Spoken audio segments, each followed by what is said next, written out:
হ্যাঁ নাবিলা, বসো বসো। নাবিলা, কি অবস্থা তোমার? ঠিকঠাক। গুড। আমাদের পেমেন্টগুলো যেন কবে ঢুকতেছে? স্যার 1-1.5 মাসের মধ্যেই ঢুকে যাবে। ও গুড গুড। পেমেন্টটা পেয়ে যাওয়ার পরে সাথে সাথে তোমাকে একটা বড় একটা অ্যাপার্টমেন্ট কিনে দেবো। স্যার কি দরকার, যেটা আছে আলহামদুলিল্লাহ আমি খুশি স্যার, কোনো কমপ্লেন নেই। না ঠিক আছে নাবিলা, মানে টাকা তো আছেই, আর বেশ কিছু পেমেন্টও ঢুকছে। মানে এই মুহূর্তে না, মানে আমার কাছে তো আসলে ক্যাশটা নেই। এদিকে তুমি তো জানো যে আমার চিকিৎসার জন্য অনেক টাকা পয়সা লাগবে।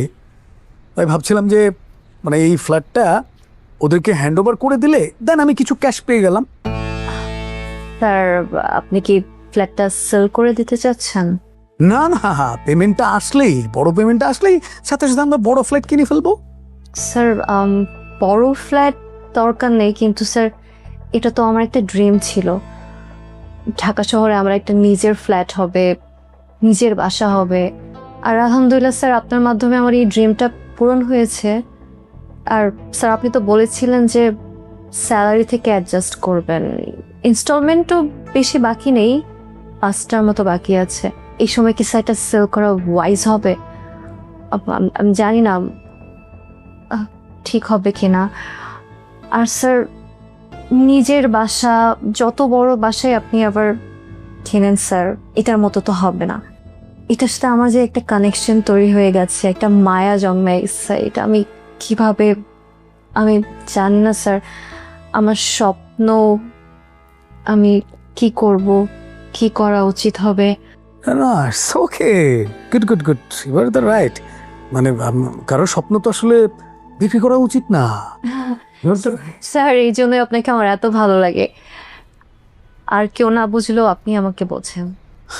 না না, আমিও না কেন যেন তোমাকে বোকার মতো এগুলো বলতে গেলাম, এটা তো আমার ঠিক হয় না। I am sorry. It's okay sir, it's completely okay. Sir আপনি কি রাগ করলেন? আরে বোকা মেয়ে, কি বলো তুমি? রাগ করবো কেন? মানে তোমার সাথে তো আমার ওই রিলেশন না। এমন কিছু রিলেশন থাকে যেখানে আসলে একজন আরেকজনের সাথে তো বোঝার ব্যাপারটা থাকে, রাইট? ডিসকাশনের ব্যাপারটা থাকে। Exactly sir. স্যার আর কিছু শেয়ার করবেন? না না না, fine fine fine, thank you. ঠিক আছে, তাহলে তুমি যাও, আকবরকে বলো আমার জন্য একটা কফি পাঠিয়ে দিতে। Sure sir.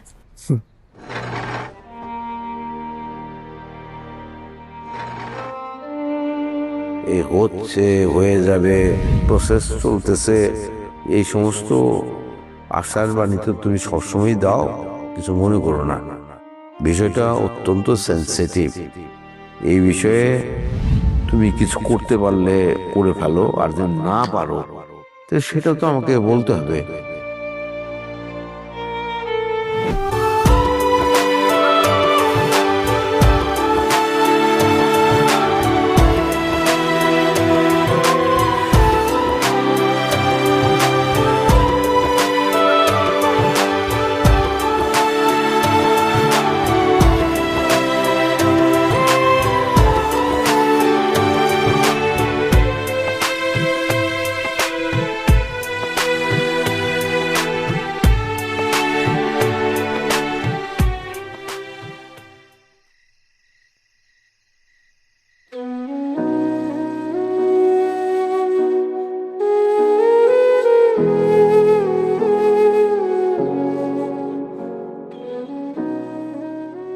খাইরুল আইসস? বাবা এই যে মেম্বার আইছে? Sao sir. ওয়ালাইকুম আসসালাম, বসো মেম্বার। স্যার কেমন আছেন স্যার? আসি যেরকম রাখছে আল্লাহ। ও খাইরুল, তোর মা কি ঘুমাইছে? শোনো বাবা, গুরুত্বপূর্ণ বিষয়ে কথা বলার জন্য তোমাদের ডাকছি। তোমার খোলাসা করেই বলি, এই বাড়িটা পুনরায় বন্ধক নিয়ে তুমি আমার 40 লাখ টাকা দাও। 40 লাখ টাকা দিয়ে কি করবেন? আবার কি শহীদকে দিবেন? না, বিষয়টা একটু গোপনীয়। তোমার চাষির একটা কঠিন অসুখ হয়েছে, ব্রেনে অপারেশন করা লাগবে, মেলা টাকার দরকার, 25-30 লাখ টাকা তো লাগবেই। তারপরে যদি ভালো হয় তো ভালো, আর যদি ভালো না হয় তাহলে তো আল্লাহ যা করে তাই হবে। বিষয়টা তোমার চাচি নিজে জানে না, তাকে বলা হয় নাই। আর আমি তোমারে অনুরোধ করব এই বিষয়টা গ্রামে আর কারোর সাথে তুমি যা আলাপ না করো। তাহলে স্যার আপনি শহীদকে বলেন, শহীদের তখন বেশ ভালো টাকা পয়সা হয়েছে। বাবাজি, পুরুষ মানুষ কখন তার নিজের বাড়ি বন্ধক দেয় এই বিষয়টা তুমি বোঝো না, খোলাসা করে বলতে হবে। কিন্তু স্যার বন্ধু রেখে আপনি এই টাকা পরিশোধ করবেন কিভাবে? সেটাও তো একটা বড় প্রশ্ন। স্যার তার চেয়ে আপনি এক কাজ করেন, টাকা নিয়ে একবারে দলিল করে দেন। এত তাড়াতাড়ি গ্রাহক জোগাড় করতে পারবা? না মানে ঘটনা হয়েছে যে আপনার যেহেতু সমস্যা, আপনার আপত্তি না থাকলে আমি নিতে পারি। তুমি নিবা? হ্যাঁ স্যার, দাম দরে পোষাইলে আমি নিয়ে নেব। তাহলে তো কথাই নাই। তো ঠিক আছে, মেম্বার এত কষ্ট করে আসছো, রাইজের বেড়ে তো আর তোমার কোনো খাইতে জানো না স্যার, ঠিক আছে স্যার, দোয়া করেন। আসি স্যার, আসসালামু আলাইকুম। ওয়াও।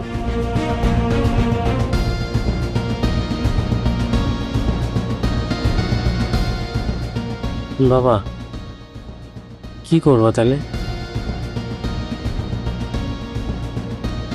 কি করবি তুই নিজেই ক, কি করা যায়? বিক্রি করা ছাড়া তো আর কোনো উপায় আমি দেখতেছি না। তোর মার অসুখ, তার চিকিৎসা করানো লাগবে না? তোর মার তো বাঁচাইতে হবে, মানুষটা মরে যাবে। তোর মা যদি বাইসেই না থাকে তাহলে এই বাড়িঘর দিয়ে কি হবে?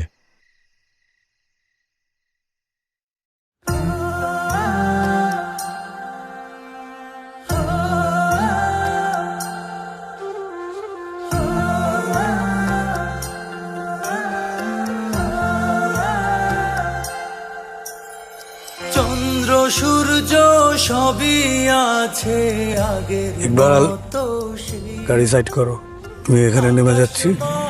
তুমি গাড়িটা গ্যারেজে রেখে তোমার ম্যাডামের কাছে চাবিটা দিয়ে দিও।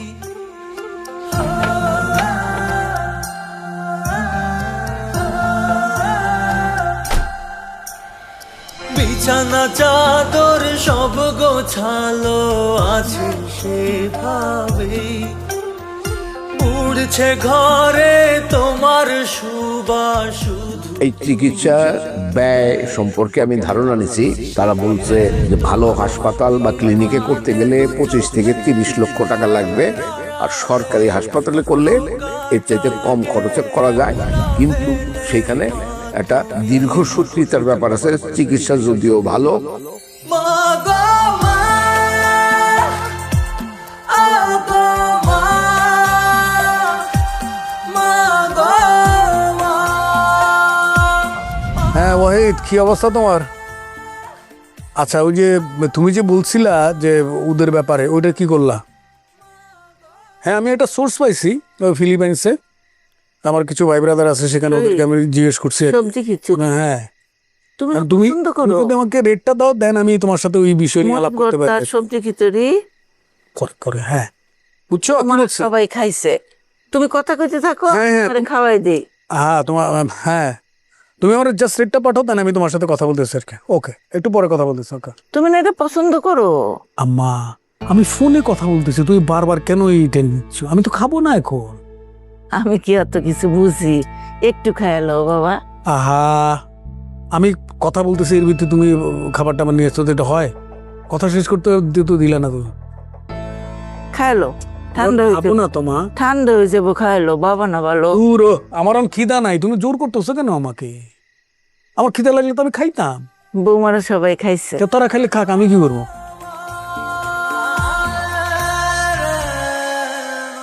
কখন খাইবা তাইলে?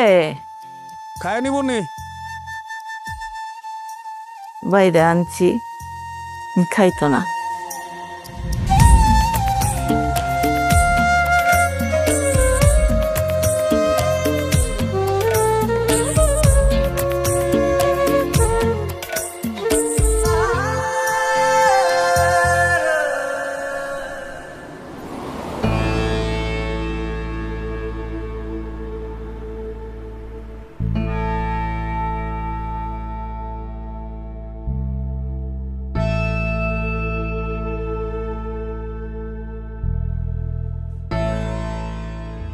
স্যার এভাবে কি খুঁজে পাওয়া সম্ভব? সম্ভব কিনা জানি না, কিন্তু আমাকে খুঁজে পেতেই হবে। আমি যাকে খুঁজছি তাকে এখানে একদিন চা খেতে দেখেছিলাম। আমার ধারণা সে হয়তো আসতেও পারে কেন। তুমি বরং আজকে চলে যাও, আমি আর পিছনে থাকবো না স্যার, আপনাকে রেখে কিভাবে চাই sir? It's okay sir, no problem. আপনি যতক্ষণ আছেন আমি আছি, no problem sir. Okay sir.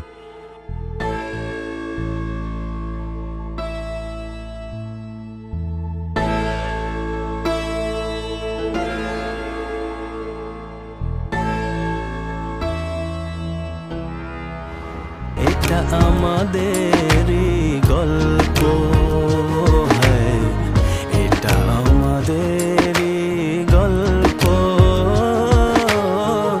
এটা আমাদেরই গল্প।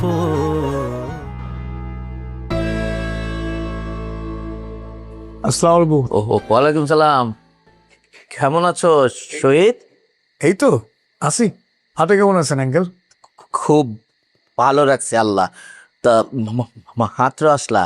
হ্যাঁ হ্যাঁ, ওই যে মাত্র অফিস টফিস শেষ করে আসলাম। আচ্ছা যাও, উপরে যাও। আপনি কোথায় যাচ্ছেন? আমি তো প্রতিদিন ঘুমানোর আগে একটু নিচে হাঁটাহাঁটি করি। ও আচ্ছা, ভালো তো। ওই হাঁটাহাঁটিও করি, বিল্ডিং এর চারিদিকে একটু দেখিও। না, এটা খুব ভালো। বিল্ডিং এর চারিপাশে দেখলেন, নিজেকে সেফ মনে করলেন, সবকিছু দেখে নিলেন। আঙ্কেল একটা কথা বলতে পারি কি? বলো না। এই যে আপনি পোশাক আশাক পরেন, কত পরিষ্কার পরিচ্ছন্ন, স্ত্রী ছাড়া পাঞ্জাবি পরেন না, কিন্তু এই যে দেখেন আপনার সিঁড়ির এই অবস্থা, তারপর আমাদের বাসায় সেই কবে রং করছেন, একটু লাগে রং টং করা তো দরকার মনে হয়। ঠিক ধরছ। আমিও কয়দিন ধরে ভাবতেছি বাড়িটার রং করাবো। হ্যাঁ আঙ্কেল, অন্যভাবে নিয়েন না। আপনি যদি টাকা পয়সা শর্ট থাকে আপনি আমাকে বলতে পারেন, আমি আপনাকে দেবো 5 লাখ 10 লাখ 15 লাখ 20 লাখ 25 লাখ যা লাগে নিবেন। আবার ধরেন যে মানে আমার বিপদে আমি আপনার থেকে নিব, এটাই তো সম্পর্ক, তাই না? না না না না শহীদ, এইখানে আবার একটা কথা আছে। এই আমি কারো কাছ থেকে একটা খানিকুনার টাকা ধার খেয়েও না, ধার নেও না। অর্থাৎ আমার টাকা পয়সা দেওয়া এবং নেওয়ার ব্যাপারে আমি খুব সাবধান। তাও ঠিক ঠিক ঠিক আছে। শহীদ ভালো থাইকো। ময়লা বাড়িটার রং করাইতে হইব। শহীদ ঠিকই ধরছে। তুমি পুরাটার মতো দেখতে, তাই না?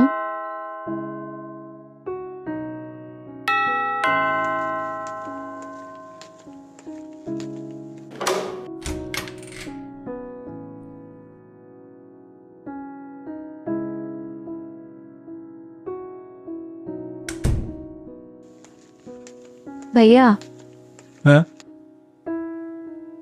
কোনো ব্যবস্থা হয়েছে কি? না, ভাইয়া আন্টির শরীর তো আরো খারাপ হচ্ছে, এমার্জেন্সি ট্রিটমেন্ট দরকার। তুমি কেন এখন আঙ্কেল আন্টিকে গ্রামে যেতে দিলা?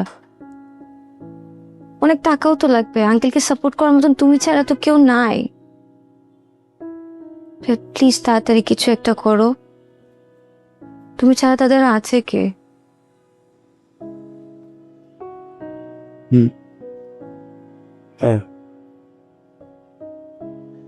জামাই আইসো? জি মা। শরীরটা বালা নেই? জি মনটা বালা? জি। জি জি মা। কি তা ফুসুর ফাসুর করলে? হ্যাঁ মা তোমরা এমন সেলফিশ কেন? দেখতেছো আন্টি অসুস্থ, ট্রিটমেন্টের জন্য টাকা লাগবে, টাকা নিয়ে ভাইয়াকে এত ম্যানুপুলেট কেন করতেছো তোমরা? তুমি স্বার্থপরের মতন আচরণ কেন করতেছো? আই সব বন্যাসনের দিহি আমার জিয়ে আমার চিন্না লাইছে আমি স্বার্থপর।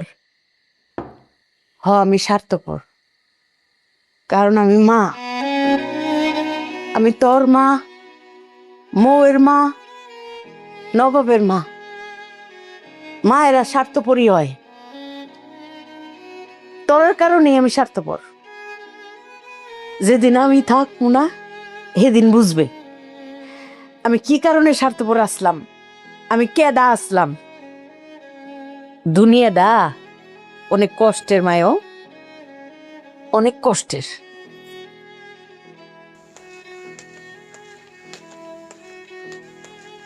কিরে নিপা, আমারে কি বলছিস এভাবে চলে গেল? যে শুনে আসো কি বলছি। কেন তুই বলতে পারতেছিস না? আমি বলতে চাইও না। নিপা,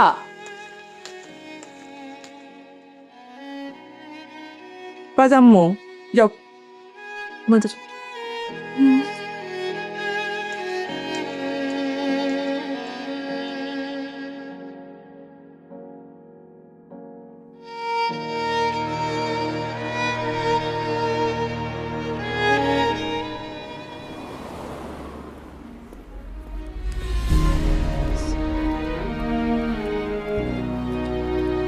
স্যার স্যার গাড়ি ব্রেকআপ লাগবে না।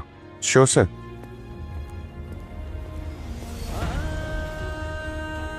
স্যার এবার গ্রুপ খুঁজে পাওয়া পসিবল? ওদেরকে এভাবেই খুঁজতে হবে। ওরা যে শ্রেণীতে বিলং করে আমার ধারণা এরকম কোনো এরিয়াতে ওরা থাকবে, আর এভাবে ওদেরকে খুঁজতে হবে। অলরাইট স্যার, ঠিক আছে।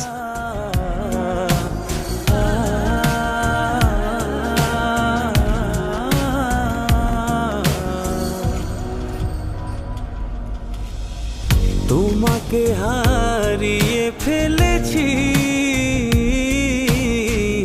জন্ম ভিটা অতল জলে, জন্ম ভিটার অতল জলে তোমাকে ছড়িয়ে এসেছি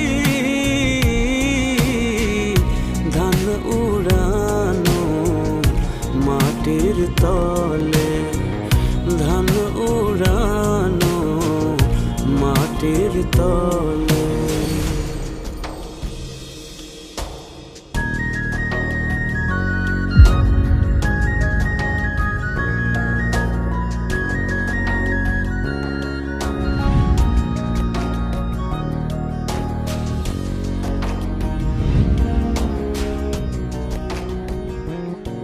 না কাকা, এই এই নাও, তুমি এই টাকা নাও, রিক্সাতে যাও। কোথায় যাবেন? আসসালামু আলাইকুম। ওয়ালাইকুম আসসালাম। কেমন আছেন? আছি ভালোই। আপনার তো ঠিক চিন্তা করলাম না। আমাকে আপনার চেনার কথা না। ও তাহলে আপনি কি জানেন কাকার? আমি একরকম চিনি আর কি। আমি আসলে বুলবুলকে খুঁজছি।